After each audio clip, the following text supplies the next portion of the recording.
Au milieu de notre mariage, mon mari m'a soudainement giflé devant tout le monde après que sa sœur lui ait chuchoté quelque chose. Pendant un instant, tous les invités sont restés pétrifiés. Mais au lieu de pleurer ou de m'enfuir, je l'ai regardé droit dans les yeux, la tête haute. Ce que j'ai fait devant les invités l'a anéanti. Les flûtes à champagne tremblaient sur leur plateau en argent. 200 paires d'yeux me brûlaient la peau. Ma joue gauche palpitait d'une chaleur qui semblait se propager dans tout mon corps, rayonnant comme des ondes dans une eau empoisonnée. Le quatuor à cordes s'était arrêté au milieu d'une note, leurs archets figés en l'air. Même la brise de juin semblait retenir son souffle, en attente. Mon voile de mariée pendait de travers maintenant, déplacé par la force de sa main. Je pouvais sentir un goût de cuivre dans ma bouche, là où mes dents avaient mordu l'intérieur de ma joue.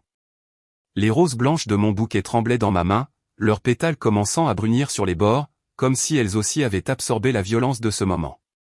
Et il se tenait là, mon mari depuis exactement 47 minutes, l'homme que j'avais aimé pendant 3 ans, l'homme dont je portais l'enfant, bien que personne ne le sût encore, pas même lui.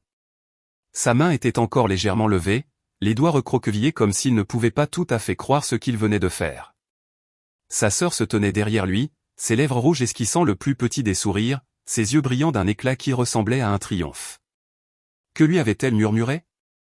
Quel mot pouvait briser l'amour d'un homme si complètement qu'il en viendrait à frapper sa mariée devant tous ceux qu'il connaissait?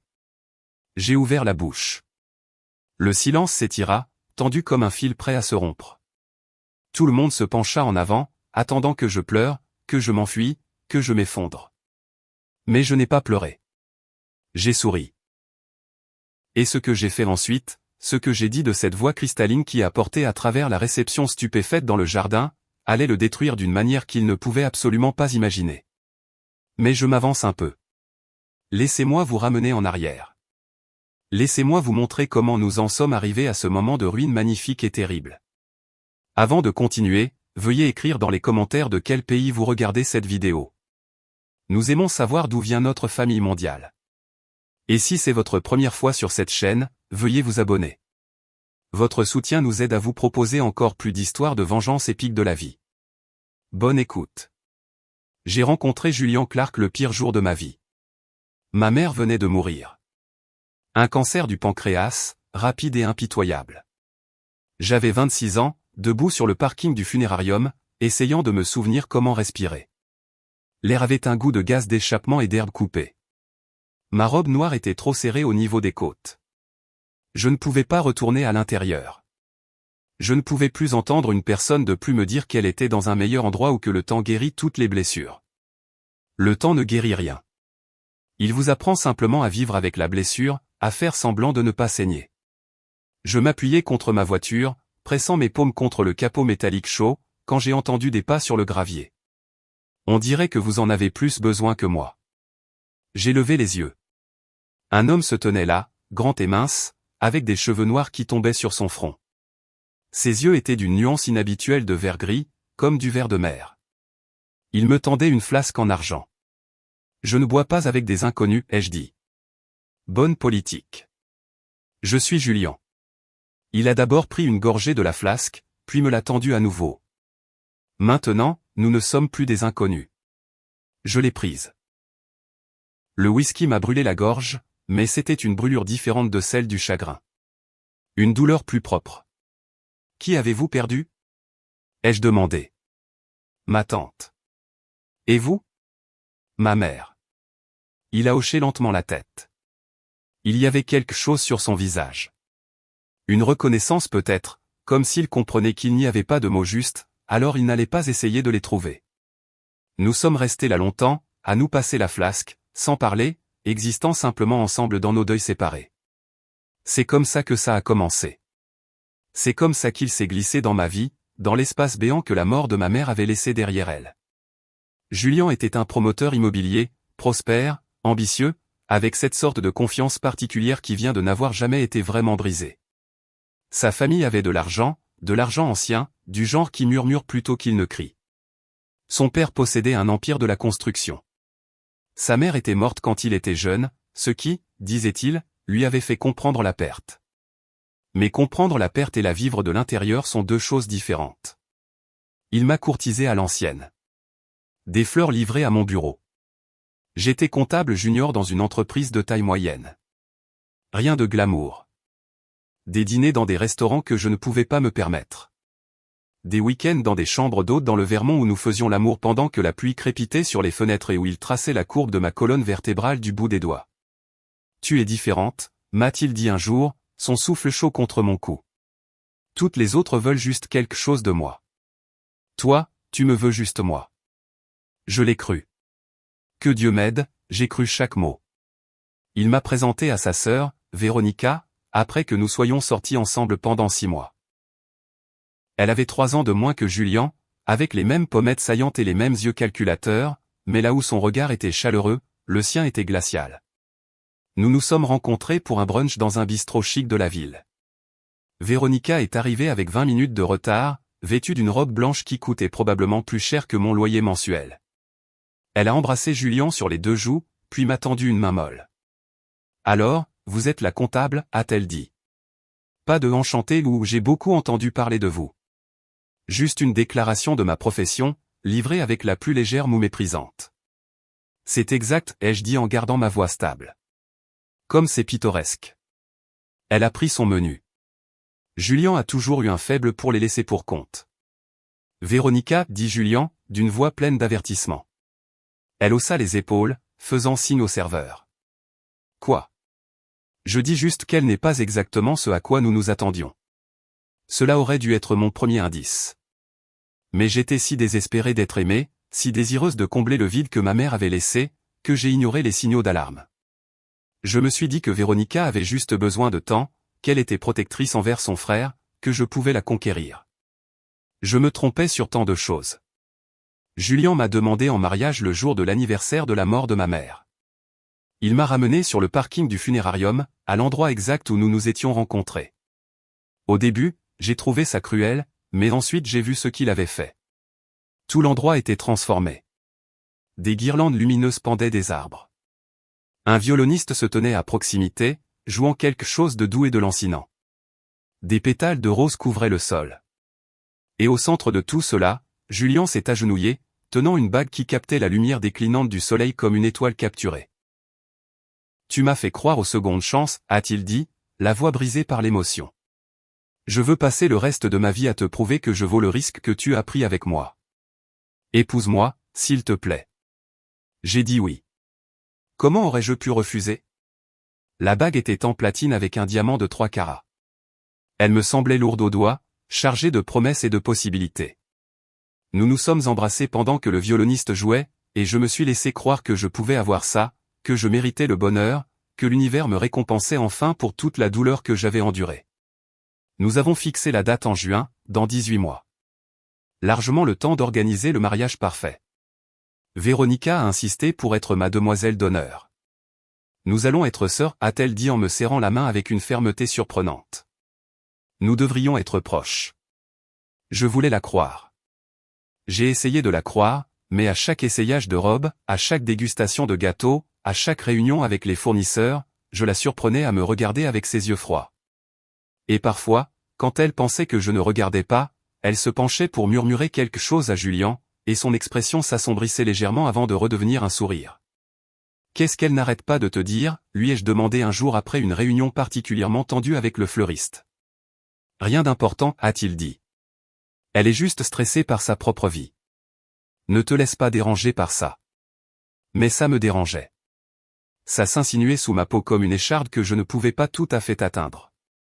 3 mois avant le mariage, j'ai découvert que j'étais enceinte. J'ai fait le test dans les toilettes du bureau, mes mains tremblaient si fort que je pouvais à peine tenir le bâtonnet. 2 lignes roses. Incontestable. Je portais l'enfant de Julian. Le timing était terrible. Nous avions convenu d'attendre après le mariage, jusqu'à ce que nous soyons mariés depuis au moins 1 an. Mais voilà que ça arrivait quand même. La vie refusant de suivre nos plans soigneusement établis. J'ai décidé de le lui dire ce soir-là, au dîner. J'avais choisi un petit body qui disait valait l'attente et je l'avais emballé dans du papier de soie. J'étais nerveuse mais excitée. C'était notre avenir qui grandissait en moi. C'était la preuve que quelque chose de bon pouvait naître de toute la douleur. Je suis arrivé tôt à son appartement, en utilisant la clé qu'il m'avait donnée. Les lumières étaient éteintes, mais j'ai entendu des voix venant de la chambre. La voix de Julien et celle d'une autre femme. Mon cœur s'est arrêté. Pendant un terrible instant, j'ai pensé, mais ensuite j'ai reconnu la deuxième voix. Véronica. Je me suis approché doucement, sans vouloir écouter aux portes, mais incapable de m'en empêcher. La porte de la chambre était entr'ouverte. À travers l'ouverture, je pouvais les voir assis sur le bord du lit, le dos tourné vers moi. Tu dois lui dire avant le mariage, disait Véronica. Ce n'est pas juste de la laisser entrer là-dedans à l'aveuglette. Je ne peux pas, dit Julien. Sa voix était chargée de quelque chose. De la culpabilité, de la peur. Si elle le découvre, elle partira. Alors peut-être qu'elle devrait partir. C'est une catastrophe annoncée, et tu le sais. Je l'aime. Vraiment? Ou aimes-tu l'idée d'elle? La douce petite orpheline brisée qui vénère le sol sur lequel tu marches. La voix de Véronica était acide. Parce que j'ai fait des recherches, Julien. Son historique financier est un désastre. Elle a des dettes de cartes de crédit, des prêts étudiants, une faillite à 22 ans. Ce n'est plus qui elle est maintenant. N'est-ce pas? Réveille-toi. Elle t'utilise. Elle a vu les signes du dollar et un moyen de sortir de sa petite vie pathétique, et elle s'est accrochée. Comme? Ne fais pas ça, la voix de Julien claqua comme un fouet. Ne la compare pas à maman. Un long silence. Puis la voix de Véronica, plus douce maintenant, plus dangereuse. J'essaie juste de te protéger. Tu sais ce qui est arrivé à papa après la mort de maman? Comment cette femme est arrivée, a joué la veuve éplorée et est partie avec la moitié de sa fortune. Je ne laisserai pas la même chose t'arriver. Ma main était pressée contre ma bouche, retenant un son qui était à la fois un hoquet et un sanglot. Dette de carte de crédit, faillite. J'avais eu des problèmes financiers au début de la vingtaine. Oui, tout le monde en avait. Mais j'avais travaillé pour m'en sortir, lentement, péniblement. Et je n'avais jamais vu Julien comme un gagne-pain. N'est-ce pas? Le doute s'est insinué comme un gaz toxique. Une partie inconsciente de moi avait-elle été attirée par sa stabilité, sa richesse, sa capacité à me fournir la sécurité que ma vie avait toujours manqué? Non, je l'aimais. Je l'aimais pour ce qu'il était, pas pour ce qu'il avait. Mais debout là, dans l'obscurité, à les écouter disséquer mon caractère, mes motivations, ma valeur, j'ai senti quelque chose se fissurer en moi, quelque chose que je ne savais même pas fragile jusqu'à ce qu'il se brise. Je me suis reculé en silence. J'ai quitté l'appartement. Le body est resté dans mon sac à main, non déballé, le secret de notre enfant non dit. Je ne lui ai pas dit ce que j'avais entendu. Je me suis dit que j'étais paranoïaque, que j'avais mal compris, mais les mots ont résonné dans ma tête pendant des semaines. Elle t'utilise. Petite vie pathétique. Comme maman. Les préparatifs du mariage se sont accélérés dans un tourbillon frénétique. Mes nausées matinales s'aggravaient, mais je les cachais. J'ai souri pendant les derniers essayages, le dîner de répétition, le flot incessant de parents arrivant de l'extérieur de la ville. Julien semblait distrait. Il travaillait tard plus souvent. Il prenait des appels téléphoniques dans d'autres pièces. Parfois, je le surprenais à me fixer avec une expression que je ne pouvais pas lire, comme s'il essayait de résoudre une énigme qu'il ne comprenait pas. Es-tu heureux, lui ai-je demandé un soir, une semaine avant le mariage. Nous étions au lit, les lumières éteintes, la ville brillant à travers les fenêtres. Il s'est tourné vers moi, ses traits obscurcis par l'ombre.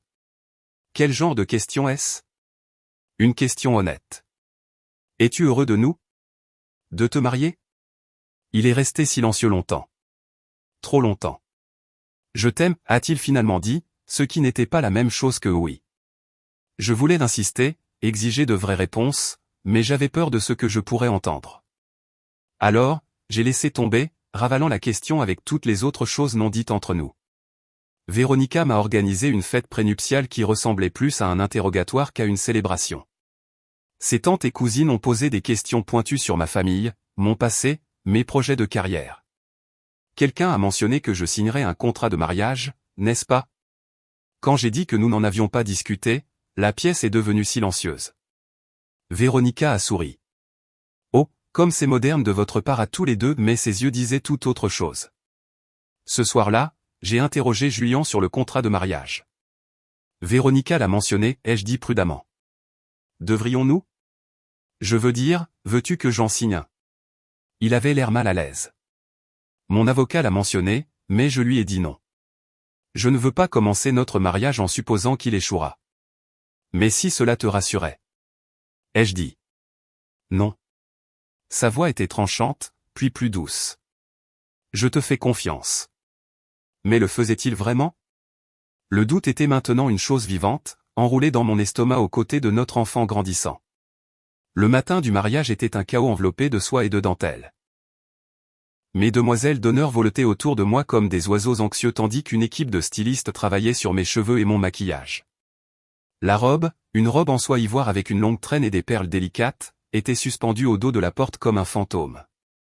Je m'étais réveillée nauséeuse, ce qui devenait une routine.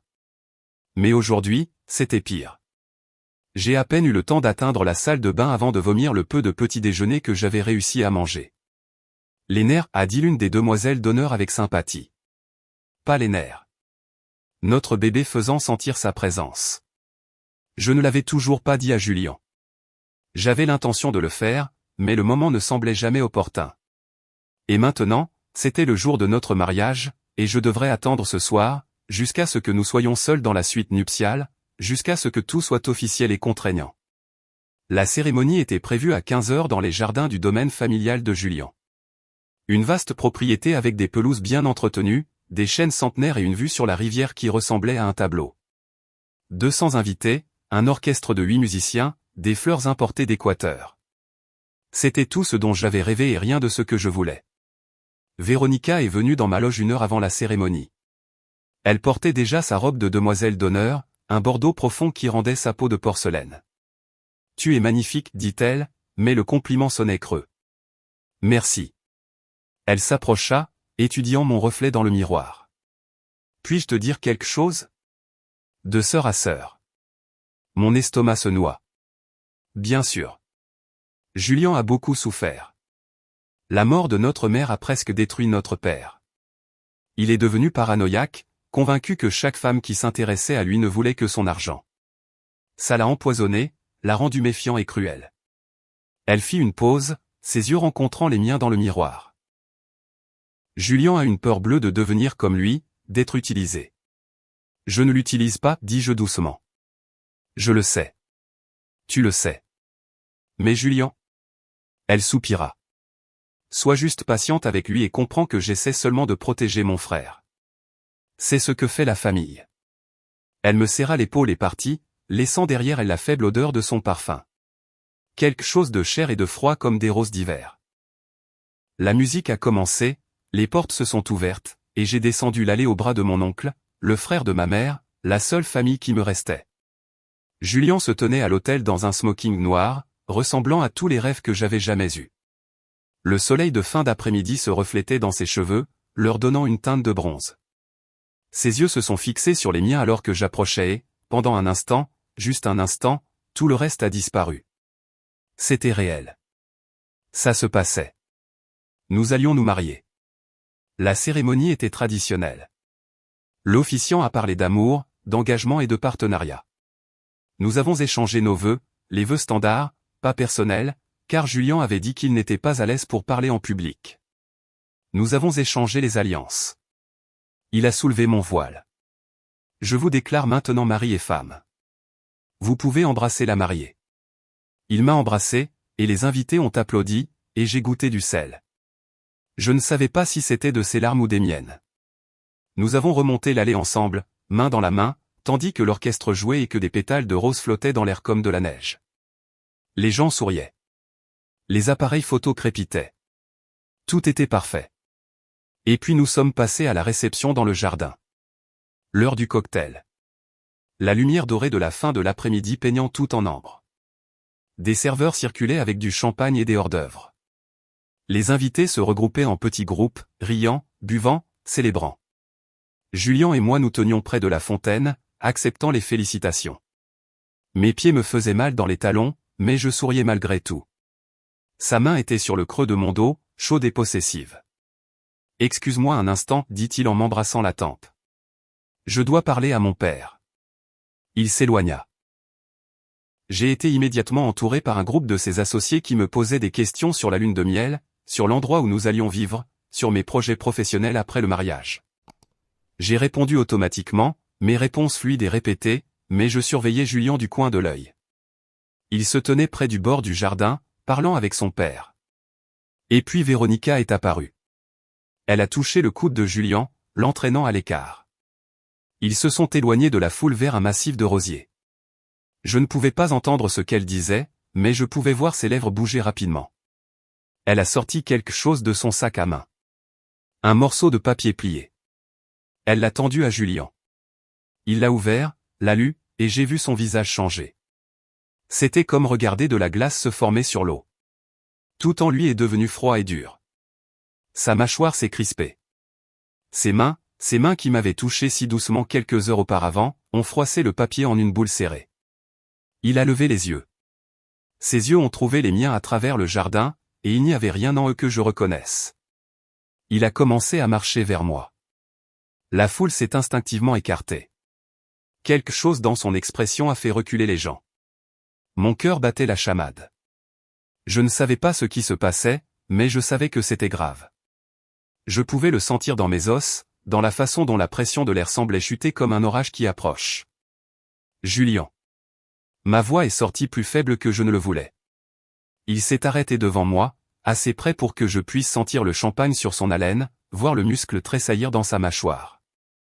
Est-ce vrai? Sa voix était basse, dangereuse. Qu'est-ce qui est vrai? Je ne. Et puis sa main a bougé. Rapide. Brutal. Le claquement de sa paume contre ma joue a résonné dans le jardin comme un coup de feu. La douleur a explosé sur mon visage. J'ai chancelé sur le côté, manquant de perdre l'équilibre. Mon voile a glissé. Ma vision s'est brouillée de larmes qui étaient à la fois de douleur et de choc. Toute la réception est devenue silencieuse. J'ai touché ma joue brûlante, j'ai goûté le sang. J'ai levé les yeux vers lui, mon mari depuis moins d'une heure, et j'ai vu un étranger me regarder. Comment as-tu pu? Sa voix s'est brisée. Comment as-tu pu me faire ça? Je ne savais pas de quoi il parlait. Mon esprit tournait, essayant de comprendre ce qui venait de se passer. Il m'avait frappé, devant tout le monde, le jour de notre mariage. Véronica se tenait derrière lui, la main sur la bouche, les yeux écarquillés. Mais il y avait autre chose dans son expression, quelque chose qui ressemblait presque à de la satisfaction. Les invités étaient pétrifiés. 200 personnes suspendues dans le choc. Et puis j'ai compris. Quoi qu'il y ait sur ce papier, quoi que Véronica lui ait dit, c'était un mensonge. Ça devait l'être. Elle attendait ce moment, l'orchestrant, me tendant un piège depuis le début. La rage qui m'a envahi était plus pure que tout ce que j'avais jamais ressenti. Elle a consumé la douleur, la confusion, la blessure. Elle n'a laissé que la clarté. Je me suis redressé, j'ai levé le menton, j'ai regardé mon mari droit dans les yeux. Demande-moi ce que tu penses que j'ai fait, ai-je dit. Ma voix était aussi stable que la pierre. Dis-le à voix haute, devant tout le monde. Quelle que soit l'accusation que tu portes contre moi, dis-la. Le visage de Julien s'est tordu. Tu sais ce que tu as fait. Dis-le. L'argent. Les comptes offshore. Tu voles mon entreprise depuis 1 an. Sa voix s'est élevée, rauque de trahison. Véronica m'a montré les preuves. Relevé bancaire, virement, tout remonte à toi. Tu as détourné près d'un demi-million de dollars. L'accusation flottait dans l'air comme un gaz toxique. Un demi-million de dollars, détournement de fonds, comptes offshore. J'ai presque ri. C'était si absurde, si manifestement fabriqué, que pendant un instant, je n'ai pas pu comprendre comment quelqu'un pouvait le croire. Montre-moi, ai-je dit. Quoi? Montre-moi ces preuves. Que tout le monde les voie. Julien a hésité. Il a regardé Véronica, qui s'est rapidement avancée. Je ne pense pas que ce soit l'endroit. A-t-elle commencé? Montre-moi. J'ai tendu la main. Julien a sorti le papier froissé de sa poche et l'a lissé. C'était une impression de relevé bancaire, de numéro de compte, d'enregistrement de transactions. Mon nom était surligné en jaune. Des centaines de virements, chacun de plusieurs milliers, tous dirigés vers un compte aux îles Caïmans. Je l'ai étudié attentivement. La contrefaçon était bonne, professionnelle. Quelqu'un avait dépensé du temps et de l'argent réel pour créer cela. Ce sont des faux, ai-je dit. Ne. La voix de Julien s'est brisée. Ne me mens plus. J'ai fait tout vérifier par mon avocat. Le compte existe. L'argent est réel. Ta signature est sur les autorisations de virement. Alors ton avocat est incompétent, ou complice. Je me suis tourné vers la foule. Certains ont détourné le regard, embarrassés. D'autres se sont penchés en avant, avides de drame. J'ai élevé la voix pour que tout le monde puisse entendre. Je n'ai jamais volé un seul dollar à mon mari. Je n'ai jamais ouvert de compte offshore. Je n'ai jamais signé d'autorisation de virement. C'est une fabrication. Je me suis retourné vers Julien. Et je peux le prouver. Comment? La voix de Véronica était tranchante. Je lui ai souri, d'un sourire froid et terrible. Parce que je suis comptable et que j'ai passé les 6 derniers mois à examiner chaque document financier de l'entreprise de Julien, en préparation de la fusion de nos finances après le mariage. Je connais chaque compte, chaque transaction, chaque signature. Et ceux-ci, j'ai brandi les papiers, ne sont pas les miens. Je me suis dirigé vers la table la plus proche où ma demoiselle d'honneur avait laissé son sac à main. J'ai sorti mon téléphone, ouvert mes emails, trouvé le dossier que j'avais constitué au cas où j'en aurais besoin. Ceux-ci, ai-je dit en brandissant le téléphone, sont les vrais dossiers financiers de Clark Développement. Et savez-vous ce que j'ai trouvé en les examinant? Des schémas intéressants. De l'argent qui se déplace de manière illogique. Des paiements à des sociétés écrans. Des factures pour des travaux qui n'ont jamais été réalisés. Le visage de Julien était devenu pâle. De quoi parles-tu? Je parle de détournement de fonds. De vrais détournements de fonds. Quelqu'un vole votre entreprise depuis des années. Et je sais qui. J'ai regardé Véronica. C'est toi. Véronica a ri. A vraiment ri. C'est insensé. Pourquoi volerais-je ma propre famille? Parce que ton père t'a coupé les vivres il y a 2 ans, n'est-ce pas? Après que tu aies dilapidé ton fonds en fiducie au jeu. Parce que tu as des dettes qui t'enterraient si elles venaient à être révélées. Parce que tu as vu l'entreprise de ton frère comme une tirelire et que tu savais exactement comment y accéder sans te faire prendre. J'ai affiché une feuille de calcul sur mon téléphone. Jusqu'à ce que je commence à chercher. Jusqu'à ce que je remarque que chaque société écran que tu as créée pour détourner de l'argent remonte à un seul cabinet d'avocats. Le cabinet d'avocats de ton petit ami. Le même petit ami que tu caches à ta famille parce qu'il n'approuverait jamais que tu sortes avec quelqu'un d'une classe sociale si inférieure à la tienne. Son visage est devenu blanc. Tu mens. Vraiment? Tu veux que je montre son nom à tout le monde? Tu veux que je leur explique comment il t'a aidé à créer de faux fournisseurs, de fausses factures, des sociétés fictives? Comment tu as volé plus de 3 millions de dollars au cours des 5 dernières années? La foule a halté. Julien a reculé comme si je l'avais frappé. C'est impossible, a-t-il dit. Véronica ne ferait jamais ça. Elle le ferait. Et elle a eu une peur bleue que je le découvre. C'est pourquoi elle t'a monté contre moi depuis le début. C'est pourquoi elle a fabriqué ses preuves ce soir. Elle espérait que tu divorcerais de moi immédiatement, avant que je puisse terminer mon audit. Avant que je puisse la démasquer. Je me suis tourné vers Véronica. Elle tremblait, son sang-froid parfait se fissurant. Tu as failli t'en tirer. Tu es intelligente. Les comptes sont bien cachés. Mais tu as fait une erreur. Tu as utilisé le même numéro de routage pour plusieurs virements. Une fois que j'ai repéré le schéma, le reste s'est effondré rapidement. Julien regardait sa sœur comme s'il ne l'avait jamais vue auparavant. Véronica. Elle ment, mais sa voix était faible maintenant. Julien, tu ne peux pas la croire. Elle essaie juste de détourner l'attention. Prouve-le, ai-je dit. Appelons la police tout de suite. Laissons-les enquêter. Voyons quels comptes tiennent la route sous un examen approfondi. Les miens ou les tiens? Silence. Long et terrible. Puis le visage de Véronica a fait quelque chose d'étrange. La peur a disparu. Son expression est devenue lisse et froide comme du verre. Petite idiote, dit-elle doucement. Tu penses que tu as gagné. Je pense que la vérité éclatera d'une manière ou d'une autre. La vérité? Elle a ri, un son comme du verre qui se brise. La vérité, c'est que Julien ne t'a jamais aimé. Je m'en suis assuré. Chaque doute que j'ai semé, chaque suspicion que j'ai nourrie, tout était réel. Au fond de lui, il ne t'a jamais fait confiance. Il n'a jamais cru que tu l'aimais pour ce qu'il était. Elle s'est tournée vers son frère. Dis-le lui. Dis-lui combien de nuits il est resté éveillé à se demander si tu l'utilisais. Parle-lui du détective privé que tu as engagé pour fouiller son passé. Le visage de Julien l'a confirmé. Il l'avait fait. Il avait vraiment engagé quelqu'un pour enquêter sur moi. Quelque chose en moi s'est finalement, irrévocablement, brisé. Tu as engagé un détective privé. Ma voix était plate. Tu m'as épousé en croyant que je pouvais être une arnaqueuse. Je devais juste en être sûr. Tu ne m'as pas fait confiance. Les mots sont sortis creux. Jamais. Pas une seule fois. Je voulais. J'ai essayé. Tu m'as frappé. J'ai touché ma joue encore brûlante. Devant 200 personnes. Tu m'as frappé sans poser de questions, sans me donner une chance de me défendre. Tu l'as cru, elle, plutôt que moi.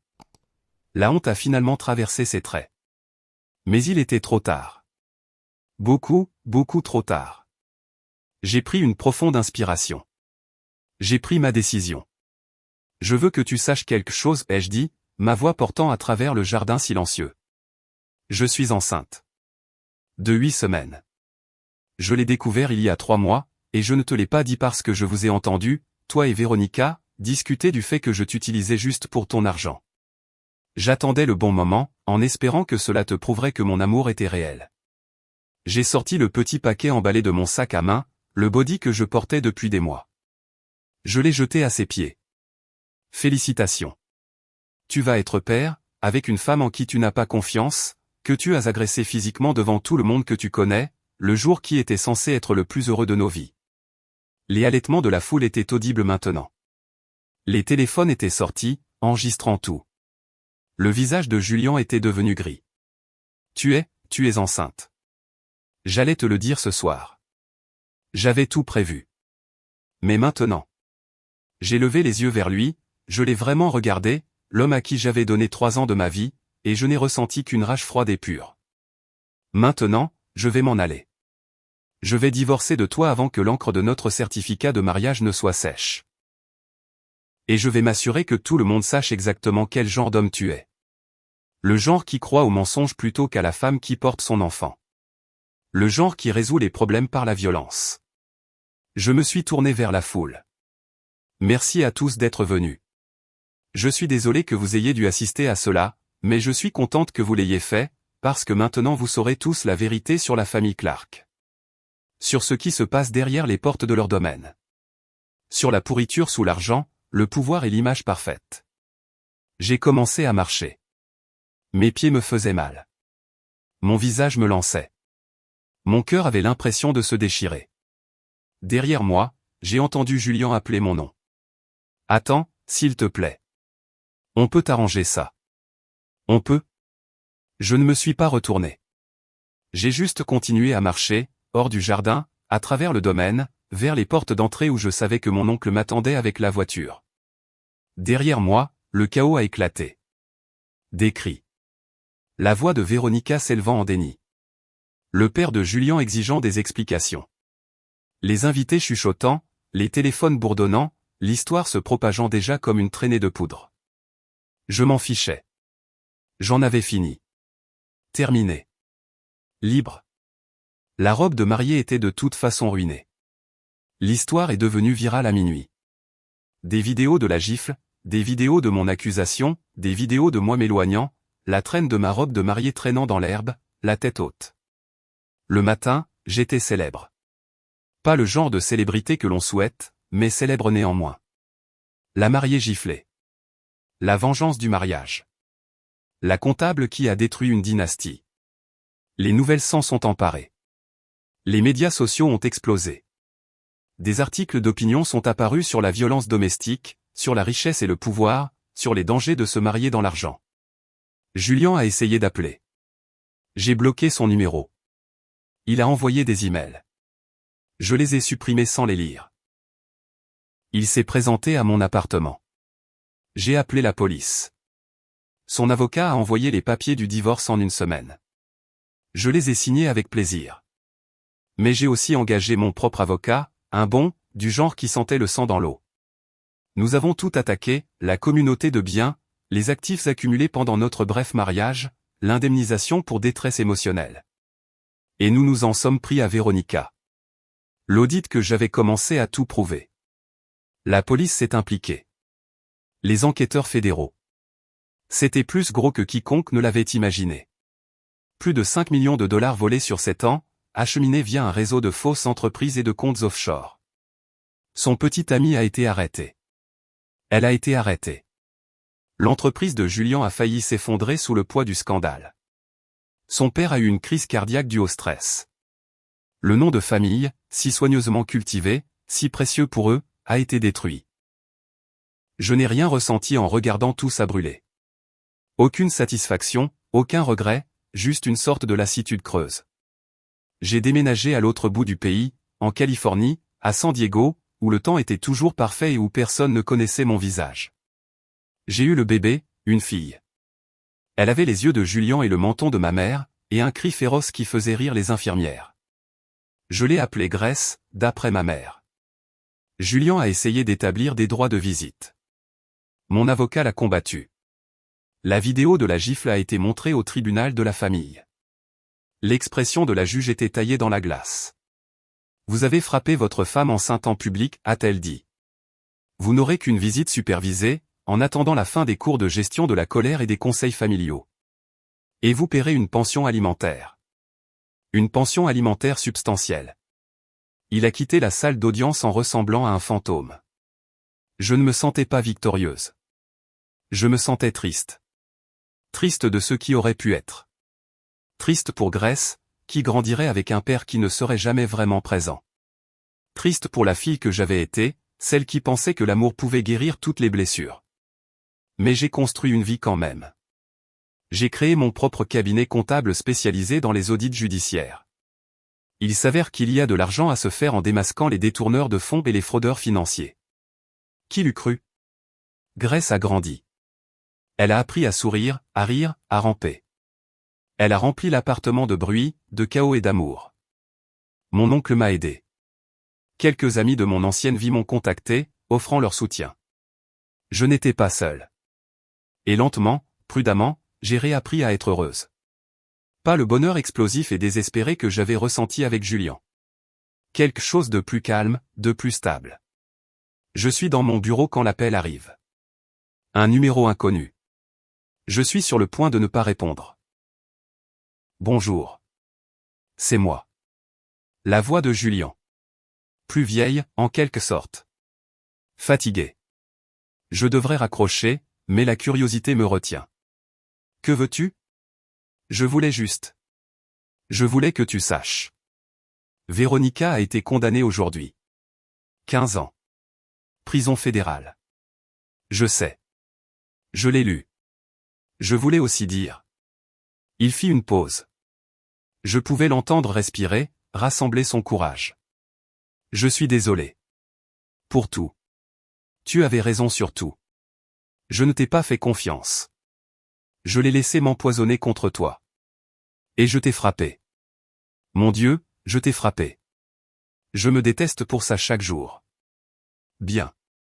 Une autre pause. Comment va Grace? Elle est parfaite. Et tu la verras le mois prochain pour ta visite supervisée, n'est-ce pas? Oui. Il s'éclaircit la gorge. Es-tu heureuse? J'ai regardé autour de mon bureau, les diplômes au mur, les photos de Grace sur mon bureau, les dossiers empilés proprement dans le coin, la vie que j'avais construite à partir de cendres, de rage et de pure volonté tenace. Oui, ai-je dit. Je le suis. Bien. C'est bien. Sa voix s'est brisée. Je t'ai vraiment aimé, tu sais. Je ne savais tout simplement pas comment faire confiance à ça. Je sais. Si je pouvais revenir en arrière. Mais tu ne peux pas. Aucun de nous ne le peut. Nous devons juste vivre avec ce que nous avons fait. Silence, puis doucement. Au revoir. Au revoir, Julian. J'ai raccroché, j'ai regardé la photo de Grace.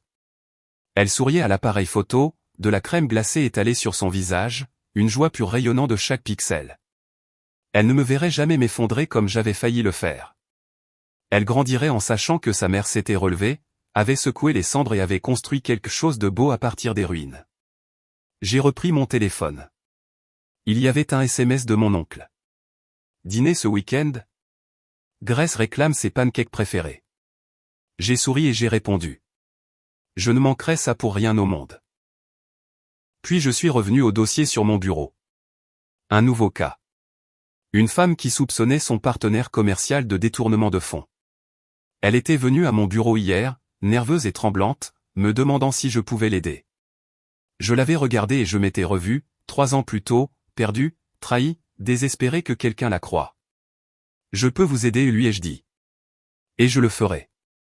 Les gens me demandent toujours si je regrette d'avoir renoncé à l'argent, au style de vie, à l'homme que j'avais aimé. La réponse est compliquée. Je ne regrette pas d'être parti. Je ne regrette pas d'avoir révélé la vérité.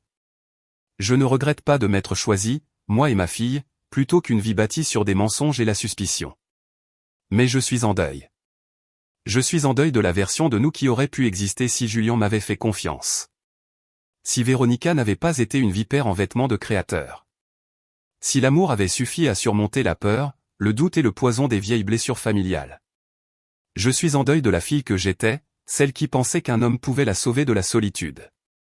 Qui croyait que l'amour était censé faire un peu mal, qu'il était censé exiger des sacrifices, du silence et d'avaler sa vérité pour mettre quelqu'un d'autre à l'aise. Je sais mieux maintenant. L'amour n'est pas censé faire mal. Le véritable amour, celui qui en vaut la peine, vous rend plus grand, pas plus petit. Il vous donne de l'espace pour respirer, pour grandir, pour être pleinement vous-même. Il n'exige pas que vous vous prouviez encore et encore. Il ne vous empêche pas de dormir la nuit à vous demander si vous êtes assez bien, assez digne, assez réel. L'amour de Julien était une cage déguisée en château. Et le moment où je suis sorti de ce jardin, la robe de mariée traînant derrière moi, le visage palpitant de douleur, c'est le moment où je suis devenu libre. 6 mois après la finalisation du divorce, j'ai reçu un colis. Pas d'adresse de retour. À l'intérieur se trouvait une lettre manuscrite sur du papier cher. J'écris ceci d'un endroit que tu ne visiteras jamais. L'ironie ne m'échappe pas. J'ai passé des années à voler de l'argent pour maintenir un style de vie que je pensais mériter. Et maintenant, je suis dans une cellule qui coûte aux contribuables 40 000 $ par an. Je n'écris pas pour m'excuser. Nous savons toutes les deux que je ne suis pas désolé pour ce que j'ai fait à l'entreprise de Julien. Je suis seulement désolé de m'être fait prendre. Mais je suis désolé pour ce que je t'ai fait. Tu étais un dommage collatéral dans une guerre dont tu ne savais même pas que tu faisais partie. Ma guerre contre le favoritisme de mon père, le statut de Golden Boy de mon frère, ma propre insuffisance. Tu es entré dans notre famille en croyant que l'amour suffisait. Et j'ai fait de ma mission de prouver que tu n'étais qu'une autre croqueuse de diamants. La vérité? J'étais jalouse. Tu avais quelque chose que je n'ai jamais eu, la capacité d'aimer sans calcul, de donner sans compter. Julien a vu ça en toi, et ça l'a terrifié parce que c'était réel. Et je ne supportais pas de le voir avoir quelque chose que je savais que je ne trouverais jamais. Alors, je l'ai détruit. Je t'ai détruite. Je l'ai détruit. Je n'attends pas de pardon. Je ne le mérite pas. Mais je voulais que tu saches que tu avais raison sur tout. Chaque accusation, chaque vilaine vérité que tu m'as jetée au visage ce jour-là. Et je voulais que tu saches autre chose. Tu as gagné. Pas parce que tu m'as démasqué. Pas parce que tu es parti. Mais parce que tu as survécu. Parce que tu élèves ma nièce quelque part, que tu te construis une vie, que tu es heureuse. C'est la chose que je ne peux pas te pardonner. Pas que tu nous aies ruinés, mais que tu ne nous aies pas laissé te ruiner. V. J'ai lu la lettre 3 fois. Puis je l'ai brûlée dans l'évier, regardant le papier cher se recroqueviller, noircir et se transformer en cendres. Grace faisait la sieste dans la pièce voisine. Par la fenêtre, je pouvais voir l'océan, infini, bleu et indifférent au drame humain. J'ai pensé à répondre, à dire à Véronica qu'elle avait tort, qu'il m'avait ruiné d'une manière que je découvrais encore. Que certaines nuits, je me réveillais en sursaut, rêvant de ce moment où la main de Julien avait heurté mon visage. Que je sursautais quand les hommes élevaient la voix. Que je remettais en question chaque gentillesse, cherchant le piège en dessous. Mais je n'ai pas répondu, parce que la vérité était plus compliquée que la victoire ou la défaite. Ils avaient brisé quelque chose en moi. Mais je m'étais reconstruite à partir des morceaux, et la nouvelle version était plus forte, plus dure, moins disposée à plier, moins disposée à croire que l'amour exigeait que je me rabaisse. Peut-être que c'était ça, gagner. Ou peut-être que c'était juste la survie. Quoi qu'il en soit, j'étais là. J'étais debout. J'étais assez entière. Et cela devrait suffire. Grace avait 3 ans quand Julian s'est présenté à ma porte. Pas l'homme brisé qui m'avait appelé ce jour-là. Pas le fantôme qui se présentait pour les visites supervisées avec notre fille, à peine capable de croiser mon regard. C'était quelqu'un de différent. Plus mince, plus gris aux tempes, mais il y avait quelque chose dans son visage, une quiétude qui n'était pas là avant. « Je sais que je ne devrais pas être là, dit-il. Mais je devais te donner ça. » Il tendit une enveloppe, épaisse, d'aspect officiel. Je ne l'ai pas prise. Qu'est-ce que c'est?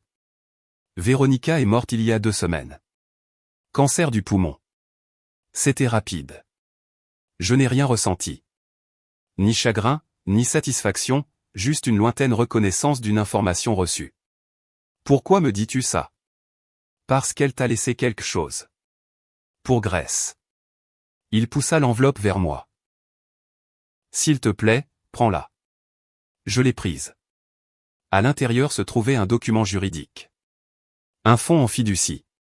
2 millions de dollars placés au nom de Grace, inaccessible jusqu'à ses 25 ans. Pour la fille que je ne rencontrerai jamais, disait la note jointe. Pour qu'elle n'ait jamais à se marier pour la sécurité. Pour qu'elle n'ait jamais à se demander si elle est digne d'un amour sans condition. Pour qu'elle puisse être ce que je n'ai jamais été. Libre. Ta tante, qui t'a aimé de la seule manière qu'elle connaissait. À distance, avec de l'argent, en s'assurant que tu n'aurais jamais besoin de devenir moi. Je suis resté longtemps à regarder le document. Julian attendait sur mon seuil. Elle a passé la dernière année de sa vie à mettre ça en place, dit-il doucement. Elle voulait s'assurer que ça ne pourrait pas être contesté, que ce serait hermétique. Elle a dit. Il déglutit difficilement. Elle a dit que c'était la seule bonne chose qu'elle ait jamais faite. Ça ne change rien. Je sais. Ça ne fait pas d'elle une bonne personne. Je le sais aussi. Mais Grace aura des options. La sécurité, une base. Je levai les yeux vers lui. Merci d'avoir apporté ça. Il hocha la tête, commença à se détourner, puis s'arrêta. Je suis en thérapie. Une vraie thérapie, pas celle imposée par le tribunal. Je travaille sur. Il fit un geste impuissant. Tout. La colère, les problèmes de confiance, les dommages que ma famille m'a causés et que je t'ai causés. Je ne demande rien. Je voulais juste que tu le saches. Bien. Et je voulais que tu saches que tu as été la meilleure chose qui me soit jamais arrivée. Même si je l'ai détruite. Même si je ne la méritais pas. Ses yeux étaient humides. Toi et Grace, vous êtes les seules choses réelles que j'ai jamais eues. Julian? Je n'essaie pas de te reconquérir. Je sais que c'est impossible. J'avais juste besoin de le dire une fois. À voix haute. Il recula. Prends soin de toi. De vous deux. Il s'éloigna sur le chemin vers sa voiture et partit. Je suis resté là, tenant 2 millions de dollars dans un fonds en fiducie créé par une femme morte qui m'avait détesté, aimée et détruite, et qui, à la fin, avait essayé de sauver ma fille de son propre héritage. Grace a appelé de l'intérieur, « Maman, maman, viens voir. » J'ai fermé la porte, les verrouillé, j'ai mis l'enveloppe dans le tiroir de mon bureau, et je suis allé voir ce que ma fille avait construit avec ses blocs. Quelque chose de précaire et de coloré, maintenu ensemble avec la certitude absolue que seul une enfant de 3 ans possède. Regarde, dit-elle fièrement. C'est un château. Il est magnifique, bébé. Et rien ne peut le faire tomber, parce que je l'ai fait solide. Je lui ai embrassé le sommet de la tête. C'est vrai. Tu l'as fait solide. Et c'est tout ce qui compte. Les années passent. Grace grandit. Elle a maintenant 7 ans, puis 10, puis 13.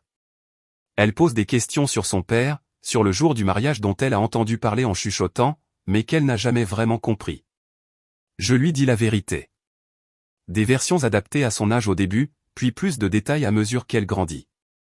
Je lui montre la vidéo. Oui, elle est toujours là, immortelle comme l'est toujours l'infamie sur Internet. Je la laisse voir le moment où son père m'a frappé. Le moment où je me suis tenu droite. Le moment où je suis parti. Avais-tu peur, demande-t-elle. Terrifiée. Mais tu l'as fait quand même. Oui. Pourquoi? Je réfléchis à cela, à la manière de distiller des années de douleur, de croissance et de sagesse durement acquise en quelque chose qu'une jeune de 13 ans peut comprendre. Parce que rester t'aurait appris la mauvaise leçon. Ça t'aurait appris que l'amour signifie accepter la cruauté. Que le mariage signifie le silence. Que se faire frapper est quelque chose que l'on pardonne, que l'on oublie et que l'on fait comme si ce n'était pas arrivé. Je lui prends la main. Je voulais que tu grandisses en sachant que tu vaux plus que ça. Que nous valons toutes les deux plus que ça. Elle reste silencieuse longtemps. Puis, l'aimais-tu? Oui, beaucoup. L'aimes-tu encore? Non. J'aime qui je pensais qu'il était. Mais cette personne n'a jamais vraiment existé. Le vrai Julien était trop abîmé, trop effrayé, trop empoisonné par sa famille pour être le partenaire dont j'avais besoin. Je lui serre la main. Mais je t'ai eu. Et tu es réel. Tu es la meilleure chose qui soit sortie de tout ça. Elle appuie sa tête sur mon épaule. Je suis contente que tu sois parti. Moi aussi, bébé. Moi aussi. Julien s'est finalement remarié. Une femme discrète, une thérapeute en fait, quelqu'un qui comprenait ses blessures et qui a choisi de l'aimer malgré tout. Ils ont eu un fils. Il m'a envoyé une photo. J'ai répondu par SMS félicitations et je le pensais. Mon oncle est décédé quand Grace avait 12 ans. Nous l'avons pleuré ensemble, en plantant un arbre en sa mémoire, en racontant des histoires sur ses blagues terribles et son amour féroce. Grace a prononcé l'éloge funèbre à ses funérailles, posée, courageuse et déchirante. J'ai eu quelques rendez-vous, rien de sérieux. Je n'étais pas sûr de vouloir du sérieux. J'avais appris à être heureuse seule, avec Grace, avec la vie que nous avions construite. Ajouter quelqu'un d'autre semblait risqué, inutile. Mais il y a eu un homme, finalement. Un professeur à l'école de Grace. Des yeux gentils, patients. Il avait traversé son propre divorce, élevé ses propres enfants, comprenait que certaines portes en moi seraient toujours verrouillées. Je ne cherche pas à te sauver, m'a-t-il dit à notre 3e rendez-vous. Tu n'es pas brisée. Tu es juste prudente. Et c'est bien. Nous avons pris notre temps. Des années. Grace a obtenu son diplôme de fin d'études secondaires avant que je ne le laisse emménager. Mais ça a fonctionné. C'était bien. C'était réel. Pas passionné comme avec Julien. Pas dévorant, mais stable. Sûr. Construit sur la vérité plutôt que sur le fantasme. Et ça, j'ai appris, c'était sa propre sorte d'histoire d'amour. Les gens me reconnaissent encore parfois. La vidéo a été vue des millions de fois. La mariée giflée est un conte moral, un fantasme de vengeance, un symbole de l'émancipation féminine, ou tout ce qui ne va pas avec la cancel culture, selon la personne qui en parle. Je ne m'en soucie plus. Laissez-les projeter ce dont ils ont besoin sur ce moment. Laissez-les en faire un mème, un article de fond, une étude de cas. Je sais ce que c'était vraiment. La fin d'une histoire et le début d'une autre. La première histoire parlait d'une fille qui pensait que l'amour signifiait le sacrifice, qui croyait que si elle était juste assez bonne, assez pure, assez aimante, elle pourrait guérir un homme abîmé et construire une vie parfaite à partir des ruines de son chagrin. La deuxième histoire parle d'une femme qui sait mieux. Qui comprend qu'on ne peut pas aimer quelqu'un jusqu'à la guérison. Que la confiance est le fondement de tout. Que la violence, même une seule fois, même en public, même avec des excuses, n'est jamais acceptable. Que partir est parfois la chose la plus courageuse que l'on puisse faire. Ma fille postule maintenant dans les universités. Elle veut étudier le droit, se battre pour les survivantes de violences domestiques. Elle dit que je l'ai inspirée, mais je pense qu'elle est juste plus courageuse que je ne l'ai jamais été. Elle n'a pas eu à apprendre la force en se brisant. Elle est née dedans, a été élevée dedans, la respirant comme de l'air. Le fonds en fiducie que Véronica a laissé paiera ses études. L'assurance vie de mon oncle le complétera. Et l'entreprise que j'ai construite, le cabinet comptable spécialisé dans la dénonciation des abuseurs financiers, et florissante. J'ai aidé des dizaines de femmes à échapper à des relations basées sur le contrôle économique. J'ai témoigné au tribunal. J'ai gelé des actifs, trouvé de l'argent caché, prouvé les schémas de vol et de manipulation qui maintiennent les victimes piégées. J'ai transformé mon cauchemar en l'œuvre de ma vie. Et chaque fois que j'aide quelqu'un à s'échapper, chaque fois que je vois la reconnaissance poindre dans les yeux d'une cliente alors qu'elle réalise qu'elle n'est pas folle, qu'elle n'imagine pas des choses, qu'elle est systématiquement volée et manipulée, chaque fois que cela se produit, je pense à ce moment dans le jardin. Le moment où la main de Julien a heurté mon visage. Le moment où j'ai décidé de ne pas m'effondrer. Le moment où je l'ai regardé, lui, Véronica, les 200 invités, et que je me suis choisi. Ce moment a tout changé. Pas parce qu'il m'a rendue plus forte. J'ai toujours été forte. Mais parce qu'il m'a montré que j'avais le droit d'utiliser cette force. Que je n'avais pas à me rabaisser. Que je pouvais me tenir dans les décombres de mes rêves et dire, ceci n'est pas acceptable. Je vaux plus. Je mérite mieux. Et ensuite, marcher vers la vie qui le prouvait. Alors oui, mon mari m'a giflé au milieu de notre mariage. Et ce que j'ai fait ensuite, me tenir droite, dire la vérité, partir, reconstruire, survivre, m'épanouir, ne l'a pas seulement anéanti. Ça m'a sauvé. Et à la fin, c'était toujours le plus important.